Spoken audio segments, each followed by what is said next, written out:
What's going on, my YouTube family? So today I want to talk about a topic that isn't specifically about the nuts and bolts of the pressure washing business, but it's talking about the business as a whole. And this is a good way to think about it if you're not quite sure what business to pursue. It's something I really didn't think about when I started my business. I started my business out of necessity. I had a full-time job and we were having our second child, and I wasn't making enough money at my job, and I wanted to supplement my income with my goal originally was an extra 200 to 500 bucks a month. You could ask my wife. That's all I wanted to make, was just do a couple jobs a month and make a little bit of extra. But ended up working out in a lot different, and I believe that was God's plan, not my plan.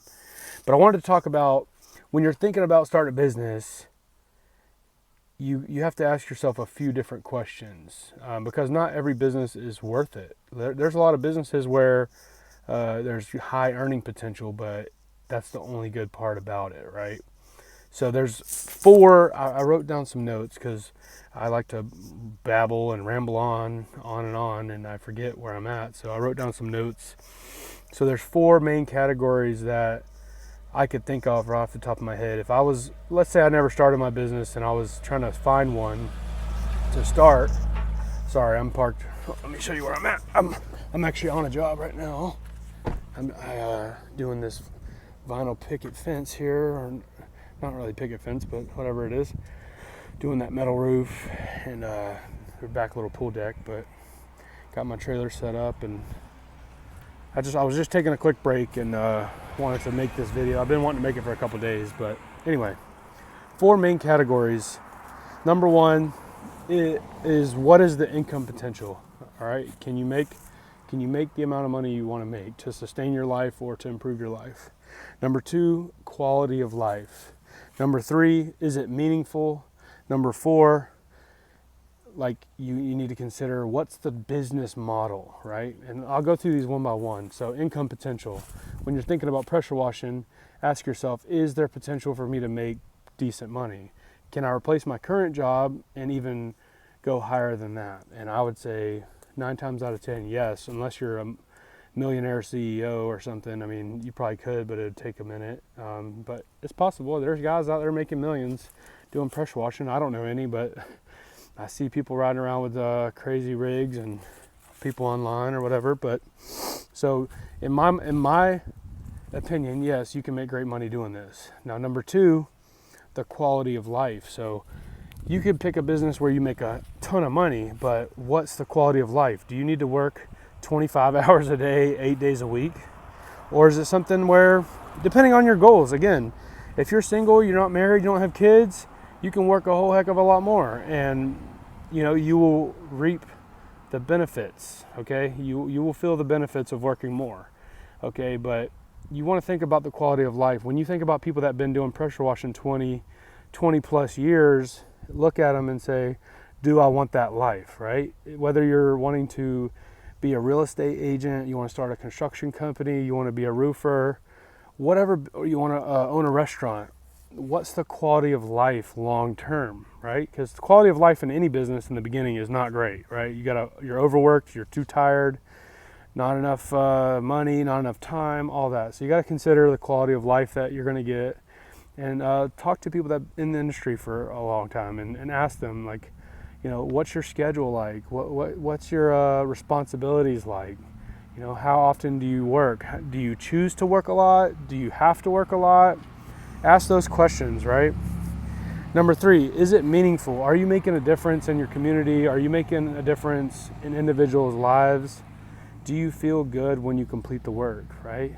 Some businesses you can start might not be that meaningful, right? Well, let's say you start a drop shipping company or an Amazon store or something. Like, you're not interacting with customers. Maybe you want to interact with people and you want to talk to people. You want to know that you're making a difference in their day-to-day life. And some of these businesses don't require that. And you might make a good income. You might have a good quality of life, but if it's not that meaningful, it's easier to quit when things get hard. Okay, if it doesn't mean that much to you, what's keeping you in it anyway, right? So when things get hard and money gets tight, or you get injured, or something happens, because things will happen. Is it worth it? Is it something that you look forward to doing, or are you dreading it every day when you get up? And number 4, consider the business model. There's different ways, there's different business models inside every industry. The business model I'm currently operating on is more of a volume business, right? It's lower ticket, but it's higher volume, meaning I don't necessarily do like 3 jobs a week and it pays all my bills, right? It's volume. It's, you know, $2, $3, $500 jobs, sometimes $1,000, $2,000 jobs, which aren't as frequent right now, but it's more of a volume game, right? I need to get more and more customers, okay? And that's something that you need to consider. Would you rather go for those large ticket items, you know, 10, 20, 30 grand? It's possible, you know, if you get these commercial accounts, or you link up with property managers or something like that, you can consider those different business models. For me right now, all 4 things right now are working out for me, right? I'm making more money than I've ever made. I'm still not, you know, I'm not like super comfortable where I'm like just kicking back and chilling, right? My quality of life, sorry, I keep looking back at this because I lose my train of thought. So the income issue is that box is checked off for me, okay? And consider this as you're watching this: does this make sense for me? It doesn't matter if it makes sense for myself. Does it make sense for you? Does it make sense? It doesn't matter what your cousin or your dad or your uncle or your best friend's doing. It might make sense to them, but it might not make sense to you. And then so the income box is checked. The quality of life, I would say, is a check because I have kids, right? And sometimes they have doctor's appointments. Sometimes I drop my daughter off at school every day. Sometimes I go pick her up. Sometimes I want to take off and enjoy family time, stuff like that. That's quality of life, right? Are you miserable? Do you hate it? That's a check for me. Number 3 is it meaningful? I think one of the best feelings ever is when a homeowner walks out after you get done and they look around and they say, oh my gosh, we pressure wash our house every year prior to hiring you, and it's never looked this good. I'm so excited. We got family coming into town this week. They're going to be blown away how good my driveway and my house and my patio looks. It gives me a sense of satisfaction to see that look and to hear those remarks from my customers, and I think it's amazing. So it checks that box as well. This is meaningful work. I'm improving people's lives. When people's homes are clean and beautiful, when they come get off work and they had a stressful day, they show up to a nice clean house, like that makes a difference. Like even in your life, think about when you pull up into your driveway and your driveway's clean, your house is clean, everything's nice. It makes you just feel better. It feels like, work might be stressful, but at least my house is in order, right? So I feel like it is meaningful work. And as far as the business model, which was the last point, there's many points to decide if a business is right for you, right? But when it comes to the business model, I quite enjoy the lower ticket, higher frequency model. And I think one day, you know, it doesn't have to be one or the other, right? So it could be like a seesaw, right? You know, right now it's heavy in the low ticket, high volume residential model, okay, and very little to none commercial big ticket items. But it could start to even out or even tilt the other direction the longer I'm in the business, and that's okay. Right now I'm not stressing that. I'm not like putting all my chips on that. It's not, I don't need to have those big ticket items that it may take a week or 2 weeks to do, or even just a week to do, and I don't get paid for 30, 60, 90 days. I'm not really stressing about that. I think those opportunities will come the longer I'm in business, the more my name gets out there. And, you know, but again, I quite enjoy the business model of low ticket, high frequency residential work. I enjoy the residential work for the most part, you know.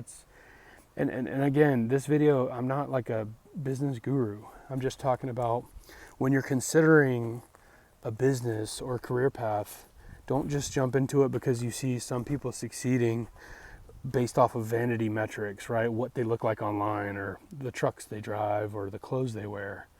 You got to consider more options, you know. Quality of life is a big one. You know, if you have fancy trucks and you have nice clothes, but you hate your job and you don't like showing up, and it's just a miserable existence. Like, what is it worth? You know what I mean? And I just want to get you thinking. I want to get you to think and come up with a strategy or a direction for your life. Or, this is something I didn't even honestly consider these type of things when I was starting my business. It was, like I said, it was more out of necessity, and it was quicker and easier. And I knew I wanted to start a business, but I didn't necessarily think it was going to be pressure washing. So hopefully this gets the wheels spinning in your mind. And if you're on the fence about it, just ask those questions and talk to people that have been doing it. I've been in the game for 2 years. So far, it's checked all my boxes. I mean, I have some boxes that, aren't quite checked, but we can talk about that in another video. But for the most part right now, I'm quite enjoying it. I didn't think it was possible. I didn't even know people really had pressure washing businesses. I knew people offered pressure washing, but prior to me starting this, I kind of thought it was just like lawn care guys that would carry a pressure washer on their trailer. And that was, that's how it worked. I didn't know people like only did pressure washing. So with that being said, guys, let me know what you think about that. What are some other categories that you considered when you were starting your business? And what other businesses are you trying to start, or where did you come from? And what's some of your long-term goals if you're in pressure washing? Like, what made you want to get into it? Like, what attracted you the most? Anyway, let me know in the comments, guys. Hopefully you enjoy this.